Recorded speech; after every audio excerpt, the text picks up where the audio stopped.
شروع اللہ کا نام لے کر جو بڑا مہربان نہایت رحم والا ہے۔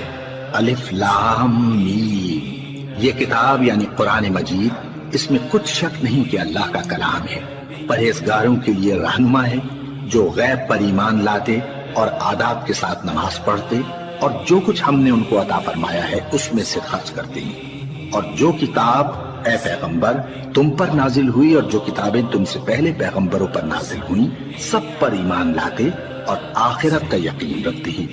یہی لوگ اپنے پروردگار کی طرف سے آئی ہوئی ہدایت پر ہیں اور یہی لوگ کامیاب ہیں۔ جو لوگ کافر ہیں انہیں تم نصیحت کرو یا نہ کرو ان کے لیے برابر ہے، وہ ایمان نہیں لانے کے۔ اللہ نے ان کے دلوں اور کانوں پر مہر لگا رکھی ہے اور ان کی آنکھوں پر پردہ پڑا ہوا ہے اور ان کے لیے بڑا عذاب تیار ہے۔ اور بعض لوگ ایسے ہیں جو کہتے ہیں کہ ہم اللہ پر اور روز آخر پر ایمان رکھتے ہیں، حالانکہ وہ ایمان نہیں رکھتے۔ یہ اپنے خیال میں اللہ کو اور مومنوں کو دھوکہ دیتے ہیں، مگر حقیقت میں اپنے سوا کسی کو دھوکہ نہیں دیتے اور اس سے بے خبر ہیں۔ ان کے دلوں میں کفر کا مرض تھا، اللہ نے ان کا مرض اور زیادہ کر دیا اور ان کے جھوٹ بولنے کے سبب ان کو دکھ دینے والا عذاب ہوگا۔ اور جب ان سے کہا جاتا ہے کہ زمین میں فساد نہ ڈالو تو کہتے ہیں کہ ہم تو اصلاح کرنے والے ہیں۔ دیکھو یہ بلا شبہ مفسد ہیں لیکن خبر نہیں رکھتے۔ اور جب ان سے کہا جاتا ہے کہ جس طرح اور لوگ ایمان لے آئے تم بھی ایمان لے آؤ تو کہتے ہیں بھلا جس طرح بے وقوف ایمان لے آئے ہیں اسی طرح ہم بھی ایمان لے آئے۔ سن لو کہ یہی بے وقوف ہیں لیکن نہیں جانتے۔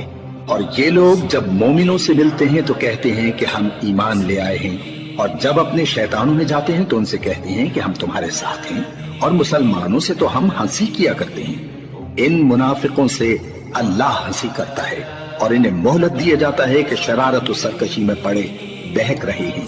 یہ وہ لوگ ہیں جنہوں نے ہدایت چھوڑ کر گمراہی خریدی تو نہ تو ان کی تجارت ہی نے کچھ نفع دیا اور نہ یہ ہدایت یاب ہی ہوئے۔